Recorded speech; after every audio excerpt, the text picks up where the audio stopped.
Hello everyone, welcome once again to my channel. So today we're going to be making this senator style design with embroidery and handmade shower bar beading. So please stay tuned to the end of this tutorial and watch to the end. If you're a new subscriber, please like and subscribe to my channel. God bless you as you do that. So let's get straight to this tutorial. So the first thing first, you need to fold this using the biggest part of the client's body. For my own, the biggest part of this was the tummy area, which was 60. So I'm going to be cutting the back and the front together, and I folded using the tummy area, which is 60 divided by 4 gave me 15. Then I added 1 inch sewing allowance, and I also added 1 inch for the vent, which is the side opening. If you know men's senator wears, they have this side opening by the side, so I added that. Then for the length, for the front length, I use 41 inches, while for the back I use 45. They are not always equal. One is always bigger than the other, which is the back is always longer than the front because of the shoulder slants you're going to be creating. So I'm just going to iron it like so properly so I can get that center point. So first thing first, I'll go down by 4 inches to create my shoulder slants. Then I'm going to connect from this part to that 4 inches that I came down. Then I'm going to just cut it out. Then I'll drag the front part to meet the back part from that bottom, as you can see me doing in the video. Then I'll fold the front parts and the back part to meet the front part like so. Then I'll use my ironing to hold this down. I'll be folding by half an inch.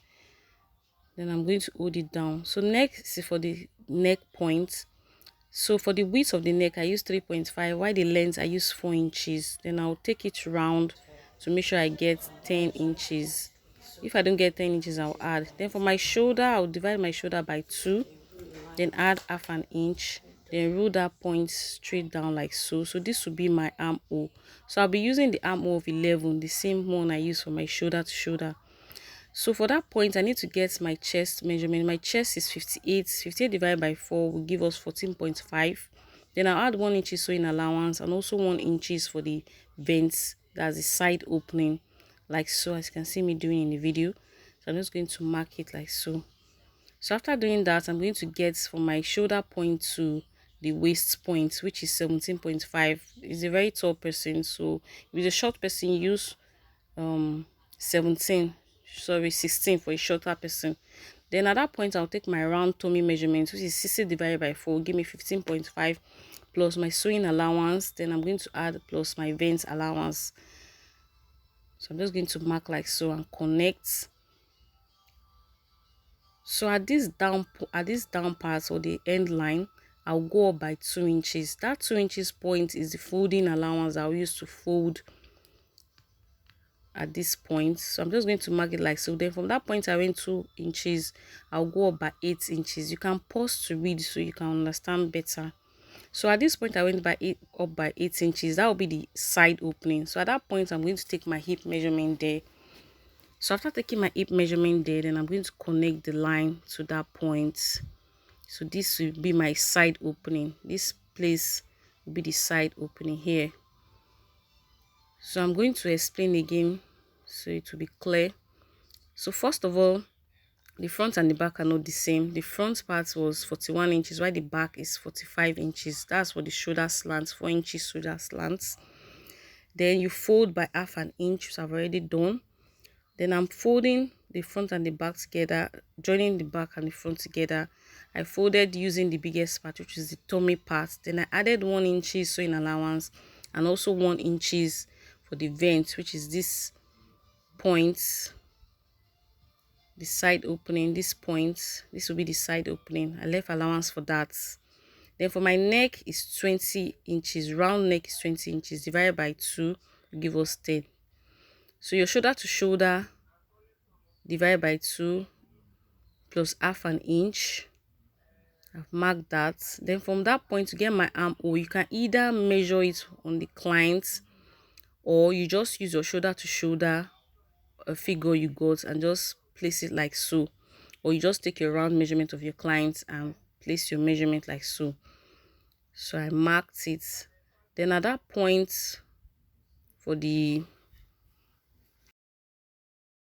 for the armhole, I got the midpoint. Then I went inwards by 1 inches for the back, for the front side. Then for the back pass, I went inwards by half an inch, and I just connected it to the chest point like so.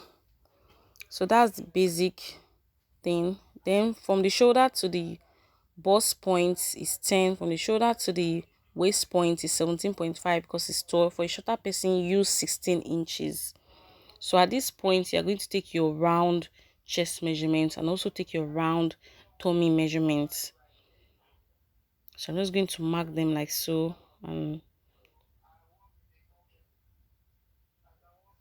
So after doing that, at this point, this end point, I went upward by 2 inches. This 2 inches is for the folding allowance I'll use to fold using hemming gum. Then at that 2 inches point, I'll go upward by 8 inches. This 8 inches is for the side opening. If you notice men's wear, you notice the sides are open. So at that point where you went to by 8 inches, you take your hip measurement. So you're just going to connect and then cut. I'm just going to cut like so. So after cutting, now it's for me to create my plackets. I already have a video of this, so I'll leave the link so you can go and watch how to create your plackets. Then this is the pocket also. Next is to do the piping. For the piping, I have a video also. I'll leave the description of that video, so just go and watch that video on how to pipe a neckline. So I have a video on that. I'll leave a link so you can watch. So after doing that, next is for me to weave the shirt, the trouser, and the sleeve. I'm just going to weave all that. So I'll set the shirt part aside so I can rush the trouser part. So the crotch of the back and the crotch for the front, I'll hold the two together like so. Then take it to the sewing machine and run a stitch. So this is the back. I'm just going to hold it together like so. Then take it to the sewing machine and run a stitch like so. Then join the two crotch back and the front together. So this is the pocket also. I'll attach the pocket to the trouser. So let's take it to the sewing machine and do that.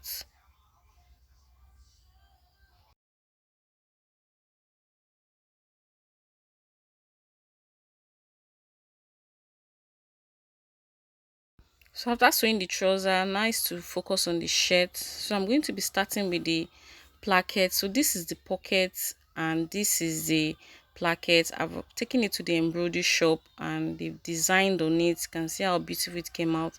So this will be the bias I will use for the opening of the shirt. It's going to be 7 inches. So the full placket is 14 inches while the opening will be 7 inches. So I'm going to be using that bias tape to pipe the neck, the opening of the 7 inches. So I'll set this pocket aside. Let's focus on this placket for now. So at this point, this is the front part. I'll go down. You can see the line is showing, which is the center point. At that point, I'll go down by 7 inches. That 7 inches will be the opening of the shirt. And this is the placket, which will be 14 inches. I'll be using a bias to pipe the opening of one side, which is the right side of the opening. I'll use this bias tape to do that. So I'm just going to mark it like so. Then use my scissors to open this point together. Then create an arc. So after doing that, I've attached my plackets to the shirt. I also have a video, so I'll leave the link there so you go and watch. So next for us to fix the pockets. So from the shoulder slant area, I'll go down by 10 inches, which is the bust point area. Then at this placket area, I'll go inwards by 1.5. So this is where the pocket is going to sit. So I'm just going to mark it like so. Then use a pin to hold this down so I can take it to the sewing machine and attach it to the shirt properly. So go down by 10 inches, then go inwards at that placket area by 1.5. So after sewing, you can see how nice it's looking. So I'm going to attach the sleeve to the shirt like so, then use a pin to hold this down. I'll do the same to the right and the left side. So after attaching it to the shirt, you can see how nice it's looking. So next is for us to use hemming gum to pipe this sleeve area like so. I'll be using 1 inches, then take it to the same ironing table and iron it very well. Then at the down area, I'll fold by 1 inches also. At the side opening, I'll also fold by half an inch like so. Then use my hemming gum to hold this, then iron it properly. So after doing that, you can see how it's looking nice and well ironed, looking neat already. So now I'm just going to fold the sides like so. Then this side opening, I won't fold that part. That will be the opening for the shirts.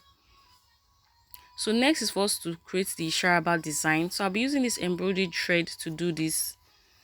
I'll later do a proper video on how to create that sharaba rope. So I'll tie it like so, using a stick to as a help to hold the thread. I just use my hand to hold it. You can do it as many times, or you can make it as full as you want. Then I'll cord and use my hand to roll. I'll be creating 2 of this. So after doing this, you can see how it's looking. I'll later do a proper video of this, so just manage this for now. So I'm going to be using my needle and thread to tack this rope to the front part of like so. So this will be the design. It's going to be at the front and at the sleeve, just the 2 sides. So I'm just going to untack it like so.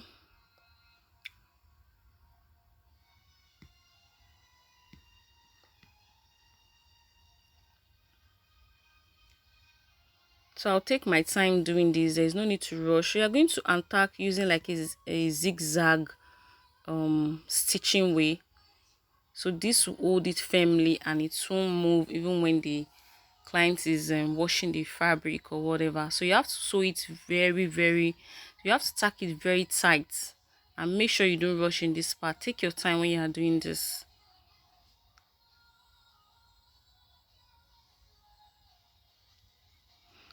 So after that, you can see how nice it's looking. So I'm just going to give it a very good press. So after ironing it, this is how it's going to look. I'm done. So I'm just going to package it and ship to the customer. So you can see how nice it's looking. The customer wanted it with a cap and a traditional bead. So it's all ready and ready to be shipped. So guys, thank you so much for watching. God bless you, and see you guys in my next tutorial. So please like and subscribe to my channel. Bye.